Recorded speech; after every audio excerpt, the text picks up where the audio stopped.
My dad texted me at 2 a.m. Grab your sister and run. Don't trust your mother. So I did. The phone screen burned my eyes in the darkness. 3 sentences that made no sense until they made all the sense in the world. My father had been on a business trip in Seattle for 4 days, the kind of trip he took monthly for his consulting firm. Always professional and predictable. He never texted after 10 o'clock at night, never used urgent language, never said anything that would alarm us. This message violated everything I knew about my careful, measured father, which meant something had gone catastrophically wrong. I was 17 and responsible enough to know when adults were overreacting versus when they were genuinely terrified. This text read like genuine terror compressed into 12 words.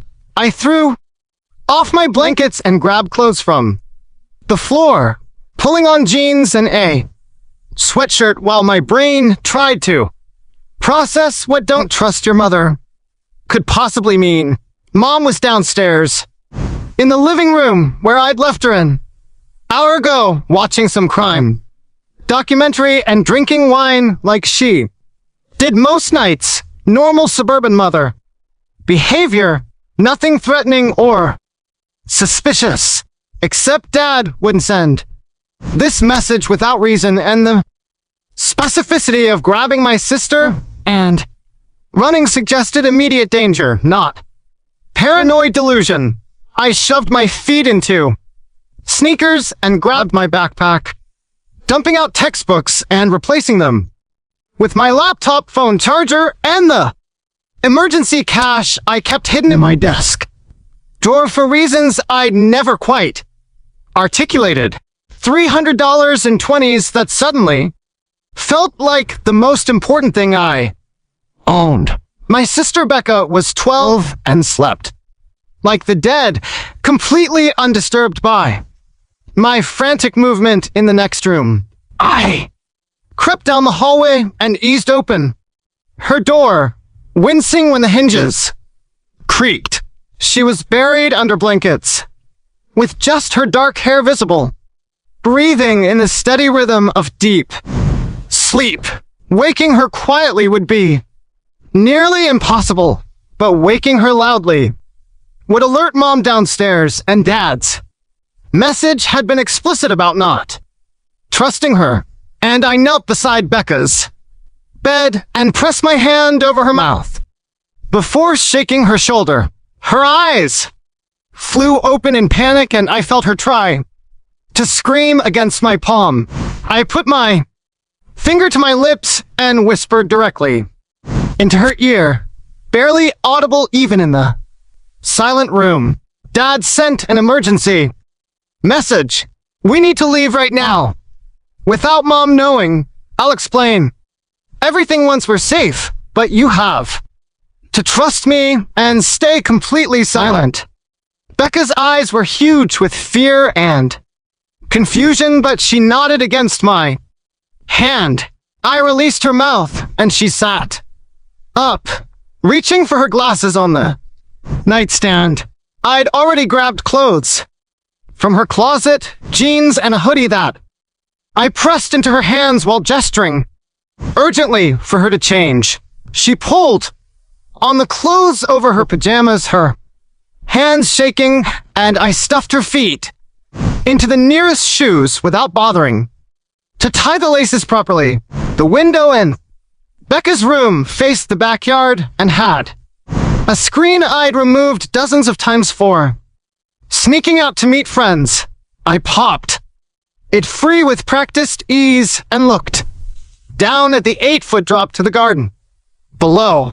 Not ideal, but manageable, especially with the flower bed providing softer landing than concrete. I threw both our backpacks out first, watching them land in the mulch, then helped Becca climb through the window frame. She hesitated at the edge, looking down at the drop with visible fear. I gripped her wrists and lowered her as far as I could reach before letting go, and she fell the remaining 4 feet with a muted thump that sounded explosively loud in the quiet night. I followed immediately after, dropping and rolling to absorb the impact, my ankle twisting slightly on landing but holding my weight. When I stood, Becca was staring at me with questions written across her face, but I grabbed her hand and pulled her toward the back fence. We had maybe minutes before Mom checked on us or heard something suspicious. The fence was 6 feet of privacy wood that I scaled by, stepping on the decorative crossbeam, pulling myself over the top and dropping into the neighbor's yard. Becca struggled more with the height, but I coached her through it, catching her.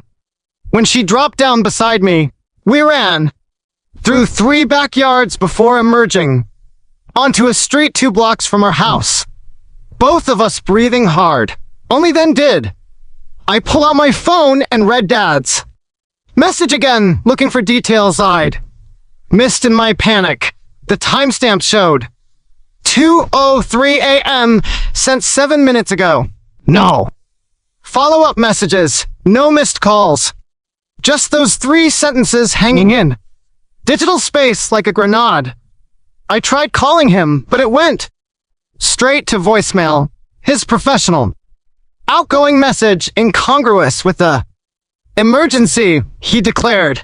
Becca was pulling on my sleeve, demanding explanations I didn't have, her voice rising toward panic. I showed her the text and watched her face go pale even in the dim streetlight. What does he mean, don't trust Mom? What's happening? I don't know yet, but Dad wouldn't say this unless it was serious. We need to get somewhere safe and figure out what's going on. I was trying to sound calm and in control despite having no plan beyond getting away from our house. We were standing on a residential street at 2 o'clock in the morning with nowhere to go and no way to contact the one parent who'd warned us to run. My phone buzzed with a new text, this time from Mom. Where are you girls? I heard noises upstairs. The casual tone felt wrong, given the circumstances, like she was pretending nothing unusual was happening. Or maybe nothing unusual was happening from her perspective. Maybe Dad's message was the aberration, and Mom was genuinely confused about missing daughters. But I kept thinking about those 12 words, the specificity of the warning, the fact that Dad's phone was now off. Another text from Mom appeared before I could decide how to respond. This isn't funny. Come downstairs right now, or I'm calling the police. The threat landed strangely, because what would she tell the police? That her teenage daughters had left the house at night? We weren't missing or kidnapped. We'd left voluntarily based on our father's warning, unless Mom had reasons to want police involvement, unless she was trying to force us back under some kind of official authority. Becca was crying quietly, the kind of scared tears that come from being 12 and having your normal life explode at 2 o'clock in the morning. I put my arm around her shoulders and kept walking, moving us toward the 24-hour convenience store 3 blocks away. At least their weed have lights and potential witnesses. Some minimal safety while I figured out next steps. My phone kept buzzing with messages from Mom, each one escalating in tone from confused to angry to threatening. The convenience store was nearly empty except for a bored clerk scrolling through his phone behind bulletproof glass. Becca and I huddled in the back corner near the refrigerated drinks trying to look casual despite being two teenage girls alone at 2 o'clock a.m. I called Dad again with the same result, straight to voicemail. His phone definitely powered off. I tried texting, instead asking for more information, explaining we'd gotten out but needed to know what was happening. My phone rang, and Mom's name appeared on the screen. I stared at it through 3 rings before answering, putting it on speaker so Becca could hear. Mom's voice came through tight with barely controlled emotion. Where are you? What's going on? I wake up and both my daughters are gone, windows open. You're not answering texts. You're scaring me, honey. She sounded genuinely frightened and confused, nothing in her tone suggesting danger or threat, but Dad's message kept echoing in my mind, the urgency and specificity that had sent us running. Dad texted us, I said carefully, watching Becca's face for reactions. He said to leave the house and not trust you. We need to know why he'd say that. The silence on the other end stretched long enough that I thought the call had dropped. Then Mom laughed, this brittle sound that raised every hair on my neck. Your father texted you at 2 o'clock in the morning telling you to run away from me? That's insane. He's in Seattle at a conference, probably drunk at some hotel bar. He doesn't know what he's saying. But I'd never seen Dad drunk in my life. He barely drank even at parties, and the message hadn't read drunk. It had read terrified. Why would he specifically say not to trust you? What's he afraid you're going to do? Mom's breathing got faster on the line, and when she spoke again, her voice had changed into something harder. Listen to me very carefully. Your father is having some kind of mental break. He's been acting paranoid for weeks, saying strange things, accusing me of things that aren't true. I didn't want to worry you girls, but he's been seeing a therapist for delusions. Whatever he told you is part of that. You need to come home right now so we can handle this as a family. The explanation sounded reasonable except for the timing. If Dad had been delusional for weeks, why send the emergency text tonight? Why turn off his phone after sending it if he was just drunk and confused? And why did Mom's voice sound wrong, like she was performing concern rather than feeling it? I looked at Becca and saw my own doubt reflected in her expression. I want to talk to Dad first. I said, I want to hear from him that he's okay and that the message was a mistake. Then we'll come home. Mom made a frustrated sound and I heard movement on her end. Footsteps and the jingle of car keys. Fine. Stay where you are and I'll come get you. We'll call Dad together from the car and sort this out. Where are you? Exactly? Every instinct I had screamed not to tell her, not to give up our location until I understood what was happening. We're at a friend's house. We'll come home when we've talked to Dad. I hung up before she could respond and immediately powered off my phone, suddenly paranoid about location tracking.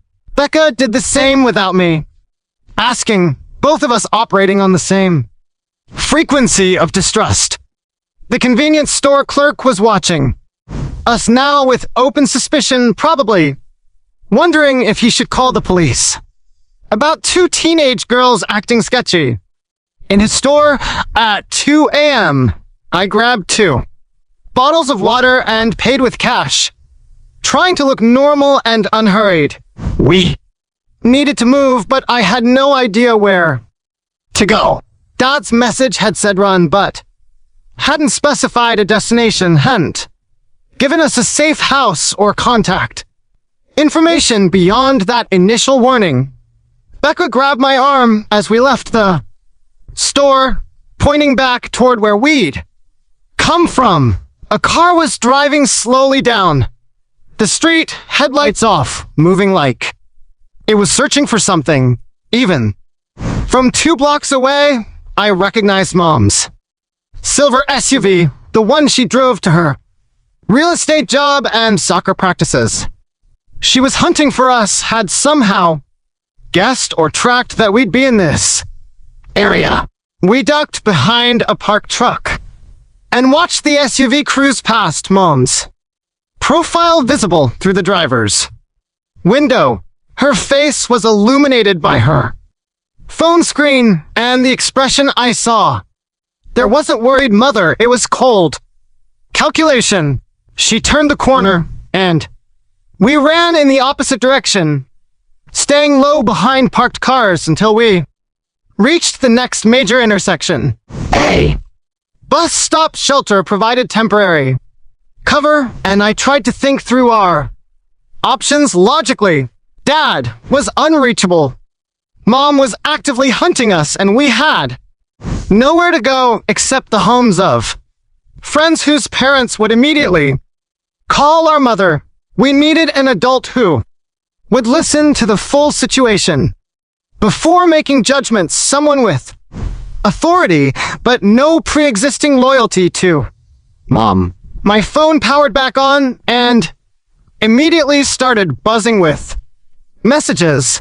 Most were from Mom with increasingly frantic tone, but one was from an unknown number.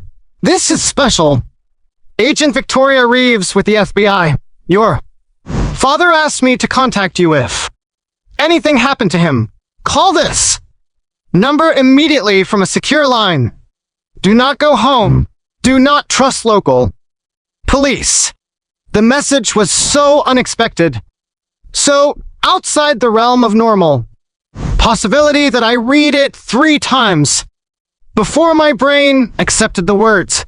FBI. Involvement suggested crimes way beyond family drama, suggested Dad's warning had been about something bigger than mental breaks or marital problems. Becca read over my shoulder, and her face went even paler. Why would Dad be talking to the FBI? What did Mom do?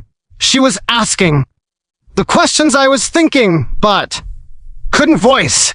I called the number from the message using the convenience store's payphone, paranoid now about phone tracking. A woman answered on the second ring, her voice professional and alert despite the hour. This is Agent Reeves. Who am I speaking with? This is Zoe Brennan. You sent a message about my father, Kevin Brennan. He texted us tonight telling us to leave our house and not trust our mother. We need to know what's happening. Agent Reeves was quiet for a moment, and I heard keyboard clicking in the background, like she was pulling up files or verifying information. Your father has been cooperating with a federal investigation into financial crimes for the past 3 months. He discovered evidence that your mother is involved in a sophisticated fraud scheme moving money through her real estate business. We've been building a case, but tonight our surveillance team lost contact with your father. His last communication was sending you that text message before his phone went dark.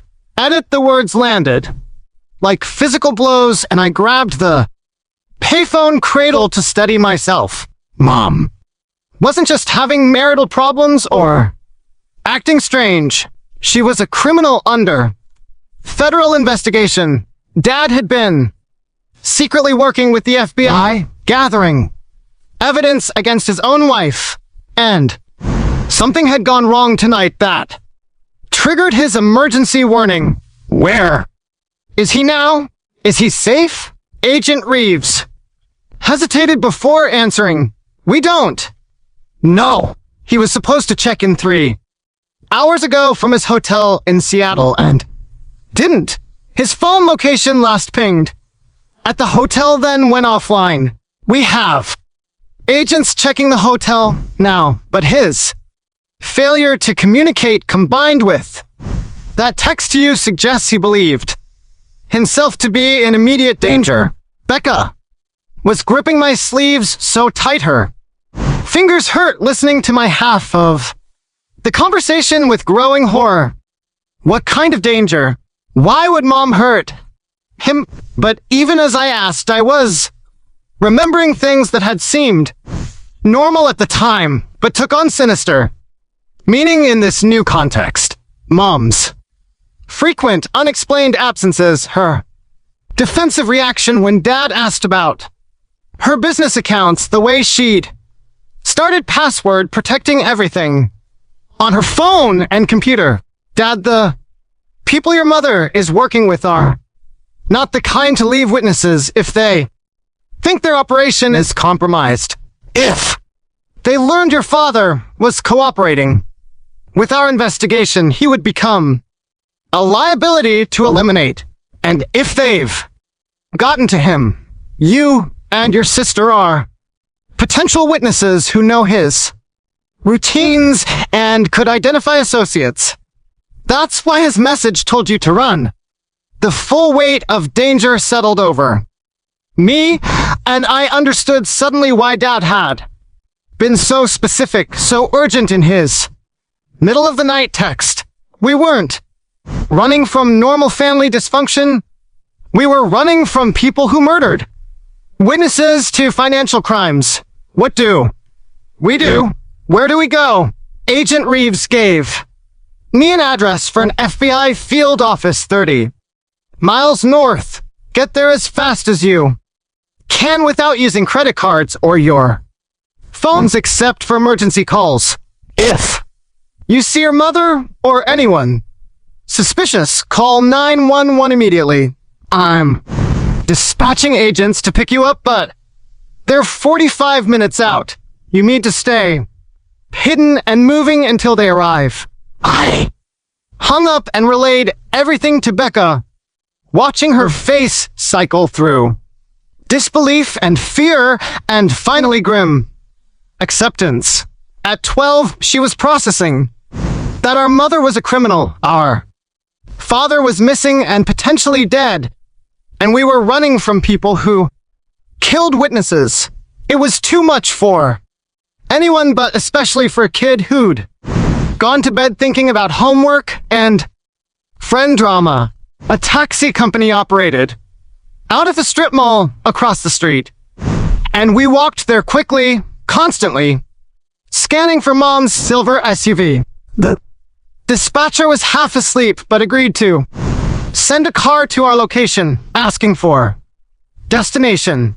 I gave him an address too, blocks from the FBI field office, paranoid about giving exact locations, even to seemingly innocent taxi companies.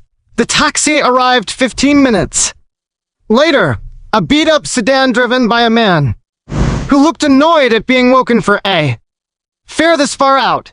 Becca and I climbed in the back, and I handed him cash up front, asking him to drive carefully and avoid the main roads.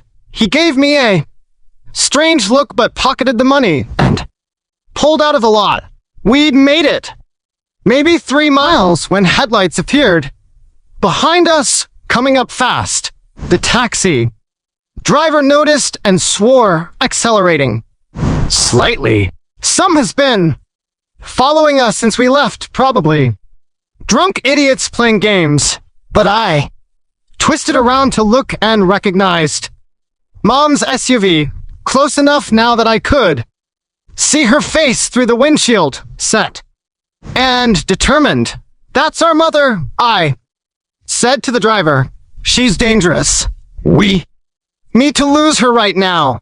He looked at me like I was insane until Mom's SUV rammed us from behind hard enough to throw both Becca and me forward against the front seats. The driver swore louder. And floored it, the old taxi responding. Sluggishly as Mom hit us again. We were on a semi-rural road with minimal traffic, exactly the wrong place for a chase scene. Mom pulled alongside us and I could see her clearly now, her face twisted into something I didn't recognize. She was trying to force us off the road, her SUV heavier and more powerful than the taxi. The driver was panicking, swerving wildly, trying to keep control, while Mom repeatedly slammed into our passenger side. Edit. Becca was screaming, and I was on my phone calling 911, shouting our location and situation to a dispatcher who kept asking me to slow down and repeat myself. Mom made one more hard slam, and the taxi spun out, rotating twice before sliding off the road into a shallow ditch. The impact threw us around the interior despite seatbelts, my head connecting with the window hard enough to see stars. Mom's SUV screeched to a stop, and I watched her climb out, walking toward our crashed taxi with purpose. The driver was slumped over the steering wheel, dazed or unconscious, and Becca was crying beside me. I grabbed her hand and kicked open the door on the far side, dragging her out and into the drainage ditch. Running alongside the road, we ran through brush and darkness while Mom shouted behind us, her voice carrying across the quiet night. Girls, stop. I'm trying to protect you. The FBI is lying. Your father is lying. I just need to talk to you. But her actions didn't match her words, didn't match someone trying to protect rather than harm. The drainage ditch connected to a culvert running under the road, and we crawled through it, emerging on the far side muddy and scraped. Behind us, I could hear sirens approaching. The 911 call finally producing response. Mom must have heard them too, because her shouting stopped, and I heard her SUV engine start, tires squealing as she fled the scene.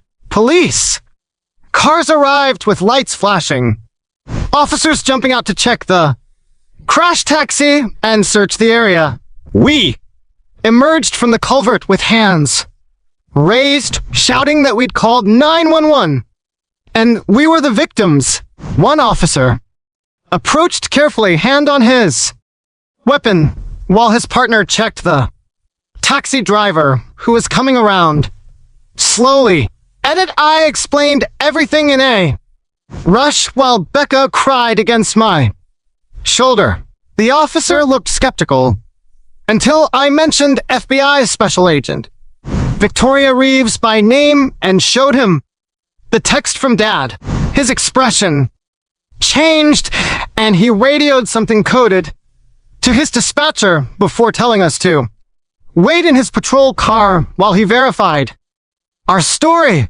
20 minutes later, black SUVs arrived with federal agents who showed badges and took custody of us from the local police. Agent Reeves was a woman in her 40s with sharp eyes and an expression that suggested she'd seemed too much to be surprised by anything. She wrapped emergency blankets around both of us and guided us into one of the vehicles. Your father is alive, she said immediately, and I felt something in my chest unclench. He was attacked in his hotel room tonight, but fought off his assailants and escaped. He's in protective custody and asking about you. 2. Your mother's associates failed to kill him, so they shifted to targeting you girls, probably hoping to use you as leverage to keep your father from testifying. Becca was crying harder now, relief mixed with exhaustion and trauma. Where's Mom? Did you arrest her? Agent Reeves shook her head grimly. She fled. The scene before local police could detain her. We have warrants out now for attempted murder, assault, fraud, and about a dozen other charges. Every law enforcement agency in the state is looking for her, but she's proven to be very good at disappearing when she wants to. The drive to the FBI field office passed in a blur of exhaustion and shock. They processed us through security and took our statements separately, recording everything about the night and Mom's behavior. Someone brought food and coffee and blankets, treating us like fragile things that might break with rough handling. Dad arrived around dawn, looking worse than I'd ever seen him. His face was bruised, his left arm in a sling, and he moved like his ribs hurt. But when he saw us in the conference room, he broke down completely, pulling both of us into a careful hug that made Becca sob into his chest. I'm so sorry, he kept saying. I'm so sorry I put you through this. I thought I could handle it quietly. I thought I could protect you. The full story emerged over the next few hours. Mom had been running a real estate fraud scheme for 5 years, using her license to facilitate money laundering for a criminal organization. Dad discovered evidence of it by accident, found communications that made it clear she wasn't just involved but central to the operation. He'd gone to the FBI rather than confronting her directly, had spent 3 months secretly gathering evidence while pretending everything was normal. Tonight, Mom's associates had learned about his cooperation through a leak in the investigation. They'd sent people to his hotel to eliminate the witness problem, but Dad had been paranoid enough to have extra locks and a plan for exactly this scenario. He'd fought them off and escaped, but not before sending us that warning text, knowing that if they'd come for him, they'd come for us next. She was never planning to hurt you directly, Dad explained, his voice hoarse. She wanted to grab you before the FBI could use you as collateral to force me not to testify. But when you didn't come home, she panicked. The woman who chased you tonight wasn't your mother protecting her kids. She was a criminal protecting her operation by any means necessary. The trial happened 8 months later. Mom was arrested at the Canadian border, trying to flee with false documents and substantial cash. The evidence Dad and the FBI had gathered was overwhelming, documenting years of fraud and money laundering involving millions of dollars.